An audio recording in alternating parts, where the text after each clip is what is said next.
Good morning, children. So, welcome to the another class of science, class 7th.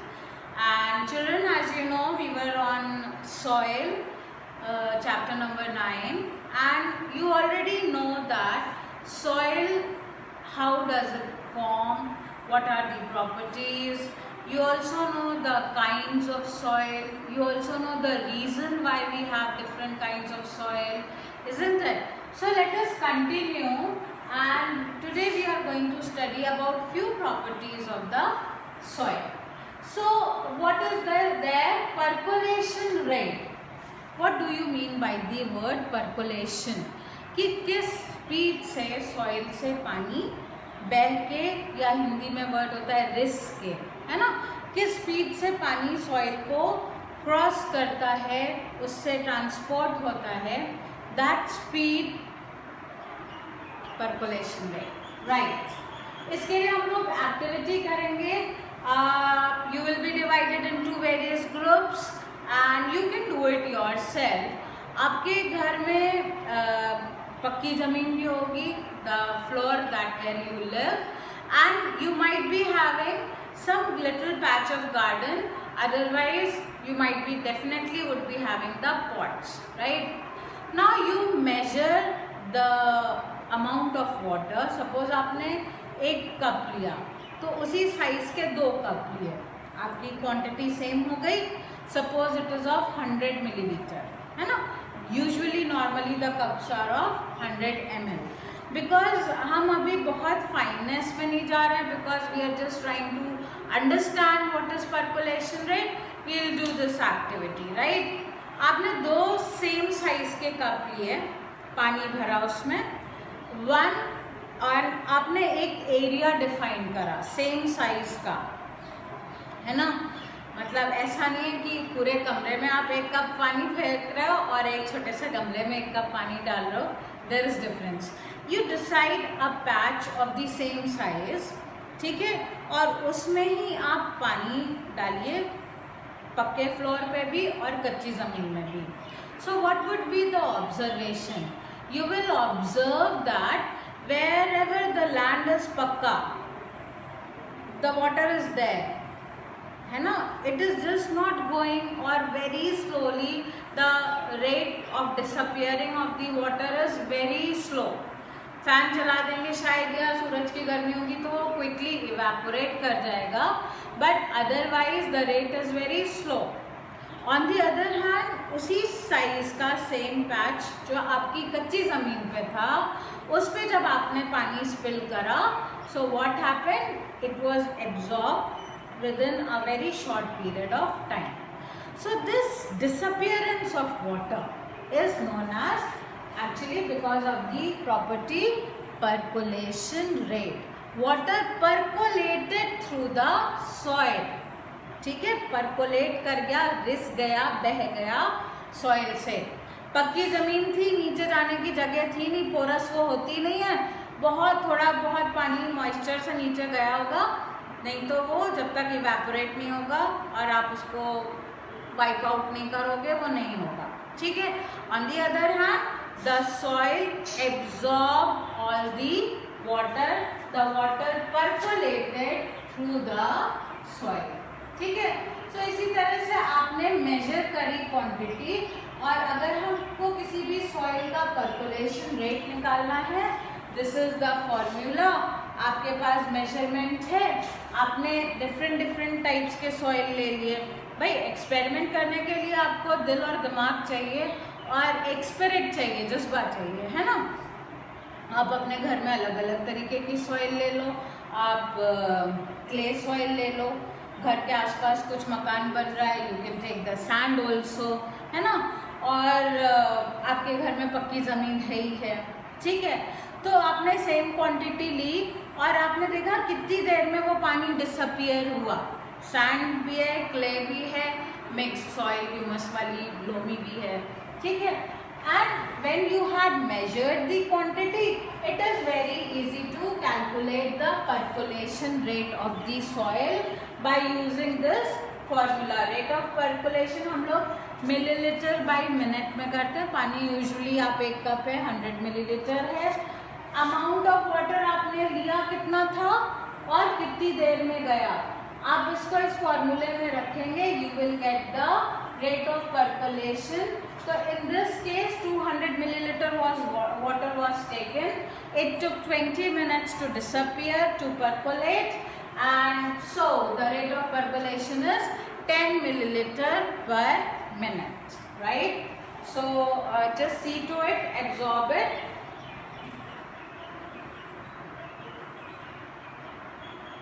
Right. Now children, next I am going to take is moisture in the soil, right? Moisture in the soil, नमी कितनी होती है? बिल्कुल होती है, और आजकल बारिश हो रही है, नमी ही नमी है, in fact the flood is there, right? So how do you know that there is a moisture? आपने गर्मी के दिन में देखा होगा कि आप दूर से आप देखते हो कि मिट्टी के ऊपर एक चमक सी है, वी कॉल इट मिराज, है ना? वो चमक सी दिखती है, लगता है कि पानी भी है। तो अभी हम लोग मिराज में नहीं जाएंगे, वो तो रिफ्लेक्शन आ जाएगा। But you see it is written there that during the hot summer day the air above the land is shimmering. ऐसा क्यों होता है भाई? हॉट समर डे है, फार्मर ने लैंड में जितना भी पानी इरिगेट किया होगा, जितना रूट्स ने लिया, जो सॉइल की मॉइस्चर है वो इवेपोरेट हो रही है। जब वो इवेपोरेट हो रही है, सन की लाइट भी उस पर पड़ रही है और वो हमको चमकती हुई शिमरिंग दिख रही है, right? So that is the moisture in the soil. उसके लिए आपने एक एक्टिविटी कर सकते हैं। खुद सॉइल आपने ली, उसको पानी में करा, आई मीन सॉइल सैंपल लिया और उसको बीकर में करके हमने इस तरह से सेटअप करके उसको बॉईल किया। What did we see that? You will see the same shimmer. I'll do it in the school. Please don't do it at home, right? You will find that there is a shimmer here. You can see, right? तो ये shimmer भी क्या है? जब हम heat कर रहे हैं, जो पानी मॉइस्चर था सॉइल में वो इवेपोरेट हो रहा है, and because of that shimmer is there. ठीक है? अब इन दोनों मिट्टियों का colour, children, if you have observed it, you need to observe this, that जितनी वेट सॉइल होती है वो डार्क कलर की होती है, और वो जब बिल्कुल ड्राई हो जाती है तो वो वाइटिश होती है। मीन्स जब मॉइस्चर रहता है सॉइल में वो हमें डार्क कलर की दिखेगी, जब उसको मॉइस्चर सारा उड़ जाएगा, इवेपोरेट हो जाएगा, we'll find it in the lighter shade, right? Then absorption of water by the soil. See, again different soil have different absorption capacity, है ना? क्ले है, पानी जाएगा और एब्जॉर्ब भी रहेगा, पास ऑन जल्दी नहीं होगा क्योंकि the particles are closely packed. Sand है, पार्टिकल्स बहुत दूर दूर हैं, एब्जॉर्प्शन कैपेसिटी सबसे खराब होगी, और लोमी सॉइल में धीरे धीरे on an average speed it will go, right? तो इसके लिए भी आपके पास एक एक्टिविटी दी हुई है बुक में। आपने एक लिमिटेड क्वांटिटी ऑफ वाटर लिया और उसका एब्जॉर्प्शन अलग अलग टाइप की सॉइल में करा, और उसको भी हमने अब हमने उस सॉइल का वेट लिया, ठीक है?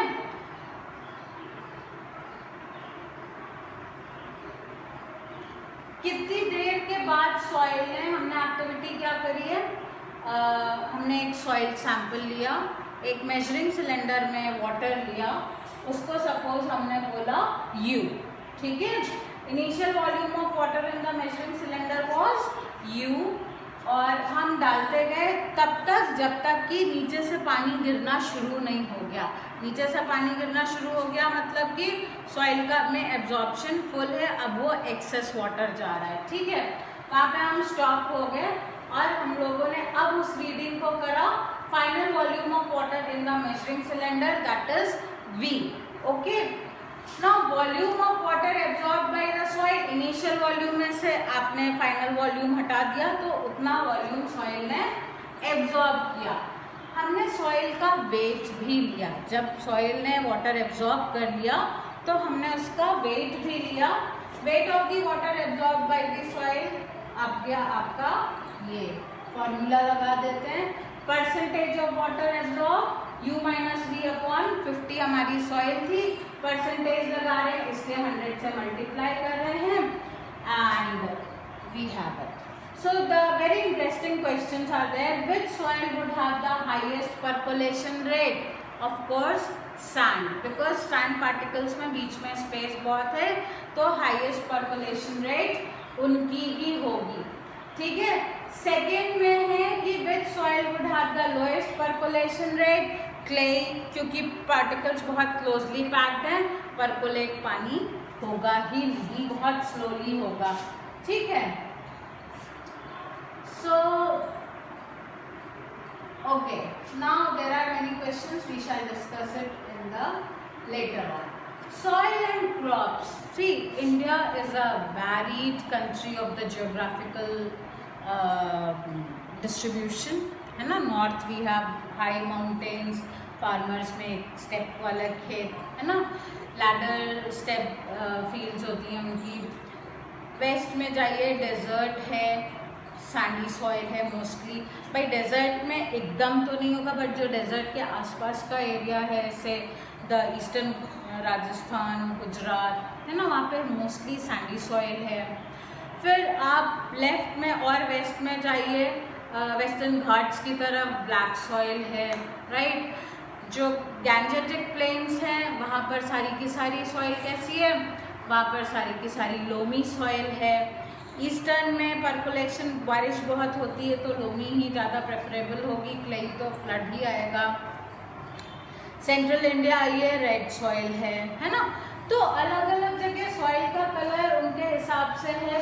Soil is affected by wind, rainfall, temperature, light and humidity. ये सारे क्लाइमेटिक फैक्टर्स हैं जिनकी वजह से अलग अलग एरिया की सॉइल अलग अलग होगी। Let us see how does it affect the vegetation, ठीक है। The kind of soil actually decides what kind of vegetation would be found in that particular area, ठीक है। तो soil की आपकी retention capacity कितनी है? Clay and loamy soil are both suitable for growing cereals like wheat and gram. Such soils are good at retaining water. For paddy मतलब rice, rice के लिए soils rich in clay and organic matter and having a good capacity to retain water are ideal. आजकल paddy का खरीफ crop का time है, farmers ने paddy लगाया है, राइस लगाया है और आपने देखा होगा कि जो पैडी फील्ड्स होती है उसमें 1 से 1.5 फीट तक पानी भरा होता है ना। तो अगर क्लेई सॉइल है, वाटर पर्कुलेशन रेट बहुत ख़राब होगी, वाटर रहेगा तो पैडी के जो सैपलिंग्स हैं उनको पानी चाहिए, ठीक है। तो पैडी को ग्रो करने के लिए हमें क्लेई सॉइल चाहिए जिसका कि पर्कुलेशन रेट बहुत ख़राब हो और वाटर रिटेंशन कैपेसिटी ज़्यादा हो, ठीक है। तो जितनी भी हमारी सीरियल क्रॉप्स हैं, वीट हो गया, ग्राम्स हो गए, लेंटिल्स हो गए, पैडी हो गया, दे प्रेफर क्लेई और लोमी सॉइल। लेंटिल्स मतलब दालें सारी जितनी भी हैं, पल्सेस एंड लेंटिल्स, मसूर and other pulses. Loamy soil जहाँ पर कि वाटर रिटेंशन क्लेई से कम है बट सैंडी से ज़्यादा है, ठीक है। कॉटन के लिए हमें सैंडी, लोमी और लोम चाहिए। तो जो आपकी महाराष्ट्र गुजरात की बेल्ट है वहाँ पर सैंडी और लोमी का मिक्सचर होता है। सैंडी क्योंकि वो डेजर्ट से थोड़ी पास है, लोमी क्योंकि उनके अपने एरिया के जो वेदर क्लाइमेटिक फैक्टर्स हैं, तो वहाँ की सॉइल बेसिकली आपकी लैंड लोमी सैंडी होती है, मिक्स टाइप की होती है, ब्लैक सॉइल होती है जहाँ पर कि कॉटन की खेती बहुत होती है। हमारे देश में भारतवर्ष में कॉटन जो है वो ज़्यादा से ज़्यादा महाराष्ट्र गुजरात में ग्रो की जाती है, ठीक है। सो क्रॉप्स लाइक वीट एटसेट्रा, इनको मॉइस्चर ज़्यादा चाहिए तो क्लेई लोमी या क्लेई सॉइल का इस्तेमाल किया जाता है इस तरह से आपकी टेबल आ जाएगी. Now children, very important topic which I wanted to speak to you is soil erosion. Extremely important, especially in today's scenario. Half of our country is suffering through the floods, right? तो हो क्या रहा है कि water का current flow इतना ज़्यादा है कि टॉप सॉइल जो है वो पानी के साथ में निकलती बहती हुई चली जा रही है. And that is why flood waters are always muddy. ये क्वेश्चन आ सकता है कि why flood waters are always muddy. Because they take away the top soil along with them and वो टॉप सॉइल की वजह से ही दे बिकम सो मडी. तो सॉइल इरोजन होता क्या है? Soil erosion is removal of the top layer of the soil is known as soil erosion. कैसे कैसे होता है भाई? अगर आपने देखा होगा जो पेड़ के रूट्स होते हैं, what is their work? They bind the soil particles. But man is rampantly cutting the forest, deforestation. So because of that what is happening? When the roots are not there, what will bind the soil together, right? So if a huge gust of wind comes, the top soil is removed, right? Flood aaya, the top soil is removed, right? So this removal of the top soil by wind or flowing water is known as soil erosion. And our country is suffering from soil erosion. Even many parts of the world are suffering through the floods, and definitely there is a huge loss of top soil. ये top soil ही आपने देखा होगा जयपुर में flash floods आए recently 3-4 days back, है ना? So today it is 19th August 2020. I am putting my video date. So last week only Jaipur had flash floods, क्योंकि एक छोटा सा डैम था वो अचानक से खोल दिया गया. पूरी की पूरी टॉप सॉइल आके घरों में भर गई. तो वो टॉप सॉइल तो अपनी फील्ड से दूर हो गई. It's a huge loss for farmer, isn't it? उसकी टॉप सॉइल पूरी की पूरी चली गई. वापस से वो सॉइल लाएगा, डंप करेगा, उसमें फिर मैन्योर मिलाएगा. इट्स अ लॉन्ग प्रोसेस ना. Huge loss for farmers, right? So how else we can remove soil erosion? भाई पहले तो आप चेक डैम्स बनाइए, ऐसे डैम्स करिए कि इतनी फ्लड ना आए. We have disturbed the climatic balance and that is why erratic rainfalls are there. Rajasthan में कभी भी इतनी बारिश नहीं होती है, ठीक है? चेक डैम्स होंगे तो water flow can be controlled, है ना? थोड़े थोड़े समय पे डैम खोले जाते हैं, एक्सेस वाटर रिलीज किया जाता है. Then plantation, afforestation. जितना ज़्यादा हम लोग प्लांट्स लगाएंगे उतनी ही ज़्यादा रूट सॉइल को बाइंड करेगी, उतना ही ज़्यादा सॉइल इरोजन कम होगा. There will be lesser soil erosion, right? So we need to plant as many trees as possible. So children, this is soil erosion, and with this I finish off this chapter. Whatever doubt you have, you can always ask in the comment section. Thank you very much.